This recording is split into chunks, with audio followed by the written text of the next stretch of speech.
Our next award, the Pat Goldman-Rakic Award in Cognitive Neuroscience, is named in loving memory of Pat Goldman-Rakic, who was a giant in the field of neuroscience, who was tragically killed in an freak automobile accident, I think in about 2002 or 3. And then a prize was endowed in her memory. The current recipient of this is Karl Deisseroth, who was educated at Harvard undergraduate and then went on to Stanford, where he got an MD and a PhD, and also trained in psychiatry.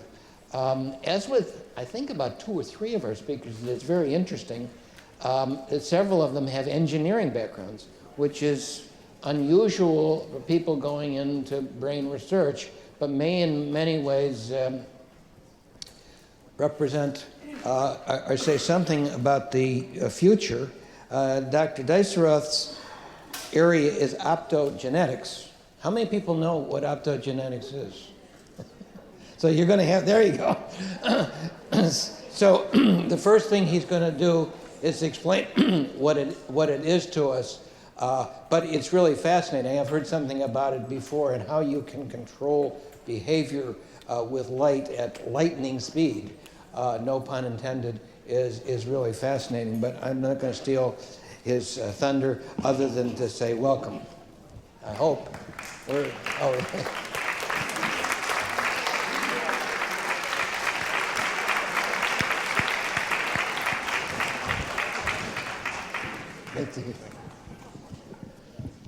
So thank you for the introduction. And actually, I'm glad to hear some people have heard of optogenetics, but it's a little surprising. It did show up in a Dilbert comic strip a few weeks ago. So, but this is a very important meeting to have. You and people like you are very important in charting the future of psychiatry. I treat patients with depression. That's my focus. Particularly, I focus on treatment-resistant depression. We provide medications and brain stimulation treatments. And I also see patients with autism spectrum disease. Those are my 2 main areas of interest. These are very difficult, challenging disorders. They overlap with many others. The symptoms are shared with schizophrenia. As you know, depression can verge into the psychosis on one end and can lead to, in some cases, in the bipolar conditions, into a very different set of phenotypes. But regardless of the symptom, they're all mysterious. We don't know what the physical basis of these disorders are in the brain. My goal is to try to come to an understanding of the symptoms, the debilitating and severe symptoms of psychiatric disease, in the same way that we understand heart failure as being due to an impaired pumping action of the heart. I'd like to understand the causal means by which the tissue is failing to work. This is very difficult because the brain is so complex. It's impenetrable by light. It works with very small and fast electrical signals. It has immense complexity of wiring. There's not nearly as much spatial organization as we'd like. The cells that do one job are right next to the cells that do a different job. And so just putting in an electrode to stimulate actually often will give confusing or contradictory results. So it's a very challenging organ to study. The approach I've taken is to use light in a variety of ways, not necessarily in ways that have been very useful in the past. For example, we use light to control the brain, to play in patterns of activity, and I'll tell you how that works and why we do something like that. We also have worked on ways of making the brain transparent so we can see all the way through it without taking it apart. And I think that is also interesting, and this is a technology called clarity. Before I start, I actually want to highlight this. Since we have a cultured audience here, some of you might think this calls to mind some work from Kandinsky. That actually is similar to his red, yellow, blue painting from his Bauhaus period, but it was actually painted by a graduate student in my lab, Emily Ferengi. And it actually captures, I think, she's an amazing artist as well as a scientist, but I think it captures some of the essence of what optogenetics is. You heard about G protein coupled receptors before. They have 7 little modules that go across the membrane of a cell. This is the phospholipid membrane, the fatty layer that insulates and allows ions to be separated and then to flow through when a neuron is active. This is, I think, a neuron. Has that pyramidal-shaped characteristic of many of the neurons in our frontal cortex. And it's a very bright, beautiful painting, I think, and what's evoked here is something like optogenetics. We insert fiber optics into the brains of animals that are carrying out complex behaviors relevant to psychiatric disease. And our goal is to understand in the intact brain which cells, which pathways actually cause or correct the symptoms of psychiatric disease-related behaviors. Now, the way this works is interesting. This is a mouse brain seen in a cross-section, and you can see it's about 5 or 6 millimeters in this dimension, about 8 or 9 millimeters in this dimension. It's got the surface of the brain, it's called the cortex, and then it's got a lot deep in the middle, and all the yellow that you're seeing, these are the projections, the connections, the long-range wiring that connects one region of the brain to another. And many people think that these projections or connections are causally important in psychiatric disease. But right now, there's no way to selectively control with an electrode one projection or another, so you can't be sure of what you're doing. What optogenetics is, it's a way of addressing this challenge using light. We use, instead of electrodes, which you can introduce into neurons, and they're fast to stimulate, they're beautiful to record from as well, as Karl described in his talk. But to stimulate, it's a bit of a problem because you can't drive one cell and not another. The neurons look the same to the electrode. But we use tricks to introduce into neurons proteins into the membrane. This is a representation of the surface membrane of cells, and each of these is a nanoscale protein that's encoded by a single gene. And they respond to light, blue light, or green light, or amber light, and they let ions flow through, sodium or chloride. Now, we take these genes from microorganisms, from single-celled green algae that are essentially pond scum. They live in freshwater ponds. Also, archaebacteria, ancient forms of bacteria that live in salt lakes in the Sahara Desert. Different organisms have evolved very efficient, beautiful, light-responsive proteins that move ions. Now, what is a moving ion? That's a current, and that is, as it turns out, the means by which neurons are activated and send messages to each other. So even though these organisms are not thinking about psychiatry, I was, and our team was, and we were able to bring these proteins and put them into neurons and then use light to turn neurons on or off. If positive ions rush into a cell, that happens to be neural code for on. And so if we use a protein that sends sodium ions into a cell, that turns the neuron on. If we use a protein that brings chloride into cells, that actually turns them off because chloride has a negative charge. So we can turn on or off at will. We showed this back in 2004. We could play in blue light pulses illustrated here, and these sawtooth deflections, these are what are called action potentials. This is the currency of information flow in the brain. Each of those little blips is about a millisecond long, about 100 millivolts in amplitude. And just by flashing light, we can cause a neuron to have action potentials exactly when we want them, and just by virtue of putting this protein into them. And we then were able to bring this into real behaving animal situations. We use fiber optics to deliver light deep into the brain. For example, we can play in very precise patterns of activity into the hypothalamus, a brain structure that is involved in things like hunger and thirst and sex and sleep. It tells you what you want and how much you want of it. And what we do is we're able to correct some dysfunction in sleep-related neurons by controlling a subset of cells in the hypothalamus. That was back in 2007. This was around the time that we got some very early support from the BBRF, and this was very high-risk research. I think this is a very important point to make in terms of the value of basic science and advances coming from unexpected directions. You could never have proposed to study anything related to psychiatry, putting forward a grant relating to algae and archaebacteria. And yet that's what happened. At the same time, you could imagine, before it actually ended up working in the last few years, you could imagine this sort of research being even ridiculed, studying genes from pond scum. Why should we waste money on that? And it highlights the value of pure undirected research.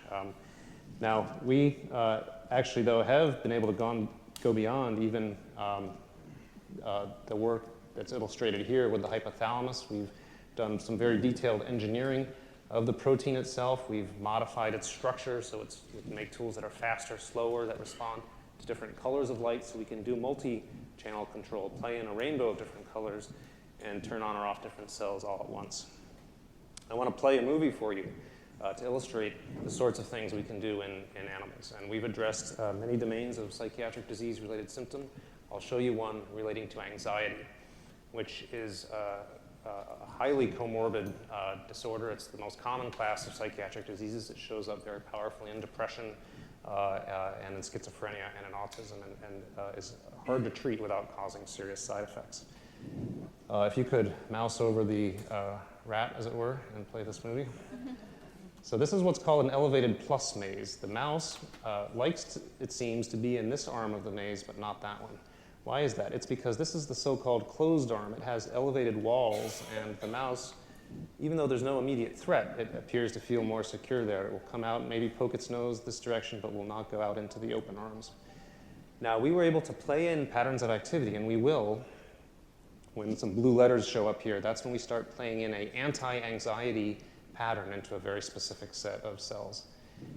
Now we're playing that in. We think it's going to be anti-anxiety, and it is for the first time. The animal's willing to venture out into the open arms. It still explores the whole maze. It will go back in the closed arms and hang out there, but for the first time it will be willing to consider going out into the open arms. So this is anxiety-related behavior. Of course, we don't know what the mouse is really feeling. Of course, I don't know what my patients are really feeling either. I kind of have to just trust what they do. This is, but as we look at this, we know this is a well-validated test. When you give animals medications that work in people for anxiety, it will also give this sort of effect. Except now, instead of a chemical that bathes the brain, and we don't really understand in the same way that a cardiologist knows when the increases pumping action of the heart, understands what's being therapeutic for the symptoms. In this case, we actually know exactly what we're doing. We're turning on one specific pathway from point A to point B, and in real time, we can turn anxiety on or off. And we're taking this approach and we're mapping not only anxiety circuitry, but we're doing all kinds of different readouts. We're recording using electrodes like those that you heard from calf, so we can actually not only see behavior, but we can listen to the brain and understand the neural codes that are changing as psychiatric disease-related behaviors are expressed or suppressed. And we're doing a whole range of different tests, doing a very rich integration of behavior with optogenetics. So here's the fiber optic coming in that's playing in patterns of activity into the brain. Here's our recording apparatus that's called the head stage that's listening to the electrical signals that's coming back out. Every little movement the animal makes, we can pick up with millisecond precision and record that as little blips with little magnets on the animal. And so we can come to a very detailed, high-speed, causal understanding of neural circuitry relevant to psychiatric disease. This is our mission. Over the past 10 years, we've applied this sort of work to anxiety in a number of papers, to depression, to drug abuse. I'll illustrate this. We've been able to make animals no longer respond as if cocaine is a positive thing anymore, which is an amazing thing. That's very hard to do. Cocaine is very appetitive, as we say. It's extremely motivating. And the way we test that in animals, you don't know if an animal's feeling good, but you can see if it later tries to get back to where it did feel good. Okay, that is very reliable. And this we call the conditioned place preference test. It's basically got 3 chambers. In one of them, you previously exposed the animal to cocaine in this chamber, and later, when you test it, this red is a path tracing of the animal's movement over time. You can see it much prefers to be in the chamber where it previously got cocaine instead of a salt solution. That's normal behavior, but we were able to come in and turn off one very specific kind of cell, less than 1% of the cells in one brain region called the nucleus accumbens, and we made animals no longer care that they had previously gotten cocaine. And this, for people who have experienced the intractability of substance dependence and abuse, this for us was a striking thing. We've been able to study social dysfunction. Mice are social. They actually will prefer to spend time with another animal instead of being alone. And this is separate from any mating or fear-related responses. You can separate those out. But we've actually, in part because of my clinical interest in autism, we've been able to study social behavior and find strategies to turn that up or down. Very relevant to schizophrenia as well, where the negative symptom cluster of schizophrenia very often comes with a profound loss of interest in social interaction. We've looked at fear memories. We can, these are very relevant to PTSD, another very hard to treat symptom cluster in patients. You can give animals a mild aversive experience in one day, and then the next day you can expose them to that same setting and they'll freeze. And you infer from that that they're experiencing a fear memory. And we've been able to turn that on or off with very precise interventions in particular parts of brain circuitry using optogenetics. And finally, we've come to an understanding of how deep brain stimulation might be working in Parkinsonism.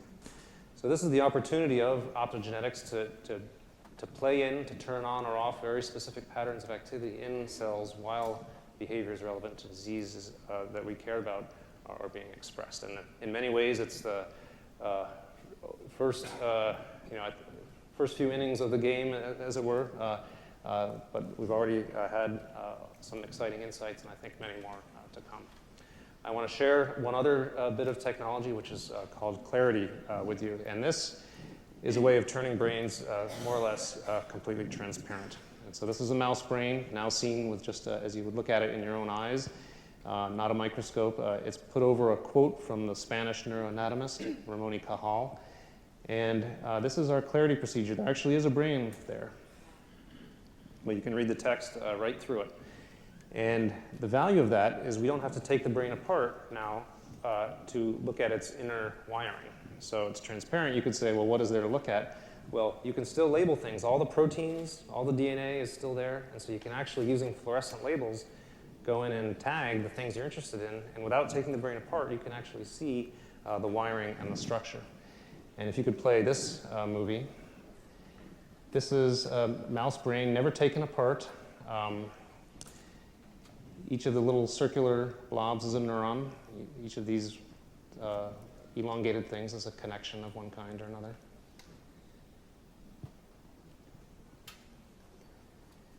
And you can take this intact brain, fly in like the Fantastic Voyage sort of thing, and follow your nose.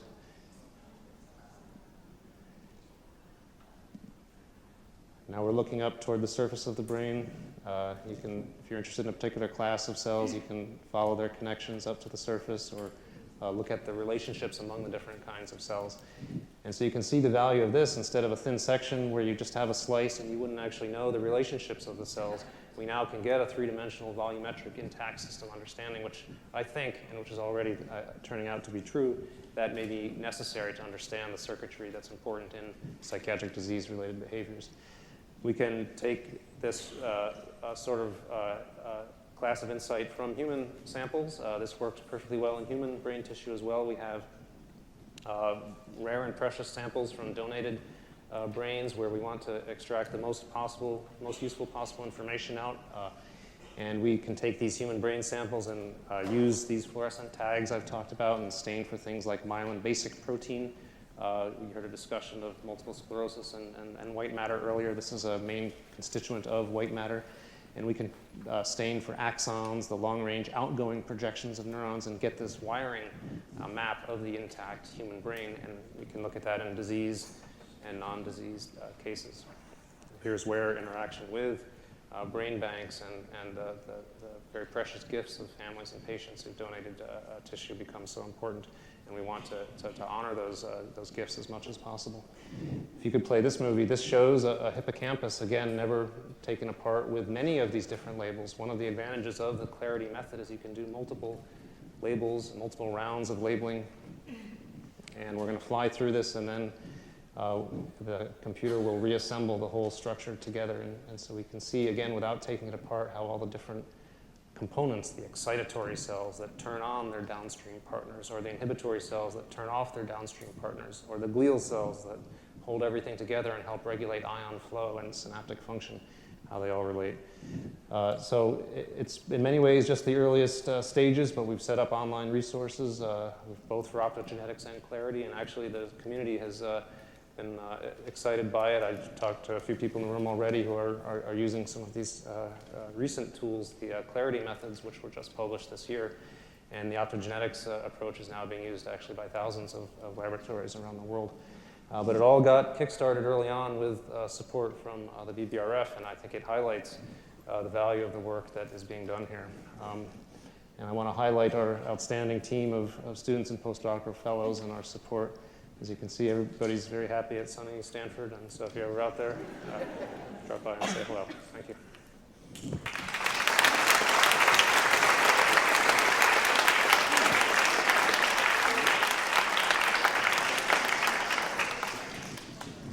Questions for Dr. Deisseroth? Yes, sir. Yeah, hi. I'm the parent of a young lady who suffers from schizophrenia. And I was wondering, when you do this research, are there any structural changes to the brain that are permanent that you've noticed? And I have a second part to the question. Also, has any of this research been tried on patients? Yeah. So with regard to the structure, we have not yet looked at brains from patients with schizophrenia. We have looked at brains from patients with autism, and we've already seen some very striking, unusual wiring features that you could only really be confident of with this intact three-dimensional view. So I'm optimistic that we may gain some insights for schizophrenia as well. Just haven't done that yet. And none of these, this of course is directly applicable to human tissue, the anatomical method, the Clarity approach. The first technology I talked about, Optogenetics, has not yet been directly applied to patients. I think its greatest value is as a discovery tool to understand the circuitry. Once you understand what's causal, then it opens up all sorts of possible treatment avenues, better targeted medications, better targeted brain stimulation treatments, which might be electrical, magnetic, or optical. Do you want to say something about how you would get to the targeted medications using Optogenetics?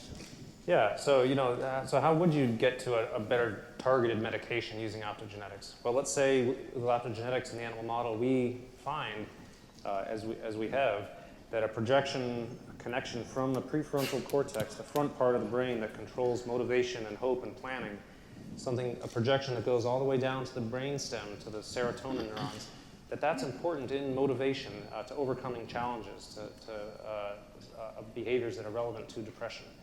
Well, then you could go in and look at that projection now that you know it's causally important, and you could look at the genes that are expressed in that projection, the receptors that are in that projection, and screen for drugs that are likely to be specific and causally useful. Great. Any other questions?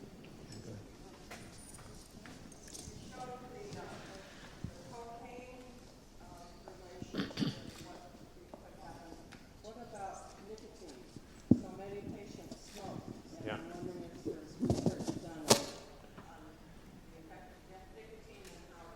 To get them to stop, take smoking? Yeah, great question. The question was, I showed cocaine. What about nicotine? That's in some cases that's just as hard to stop becoming dependent on or abusing that class of drug.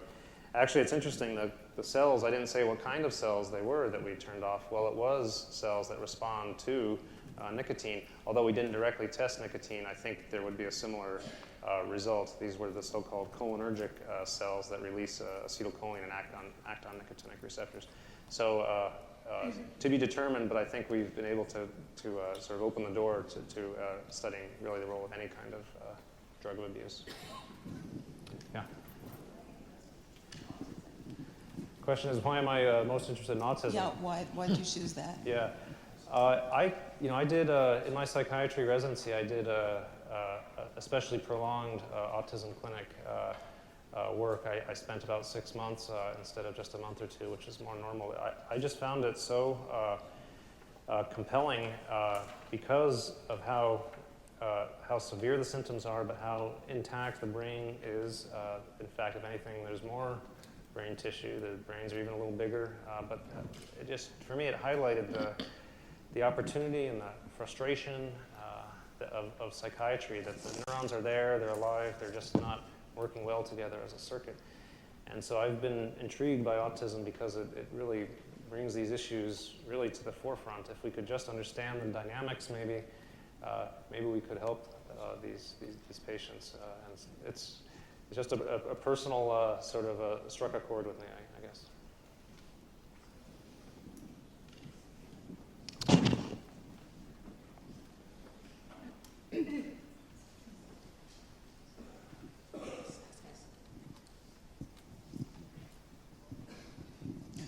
Thank you.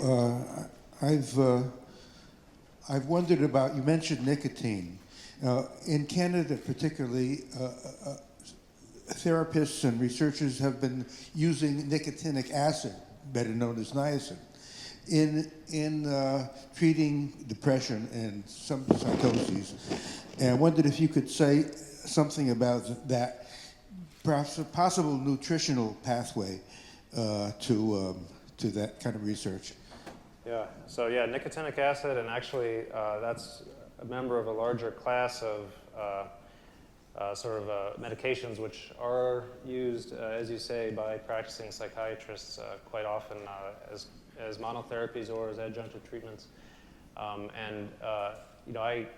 don't actually know the mechanism by which that might be acting. I think there are ideas, relating to oxidation or relating to maintaining the nutritional status, as you say. We haven't directly addressed those questions, but I think it is interesting to think about if it is a nutritional or an oxidative damage issue that's being addressed by those medications, which are those cells and pathways that are most vulnerable and being damaged by processes which the nicotinic acid or other supplements might be helping with. And if we could understand that, that would be useful. So it's an avenue of research that has many possibilities. I'm not an expert in it, though, unfortunately.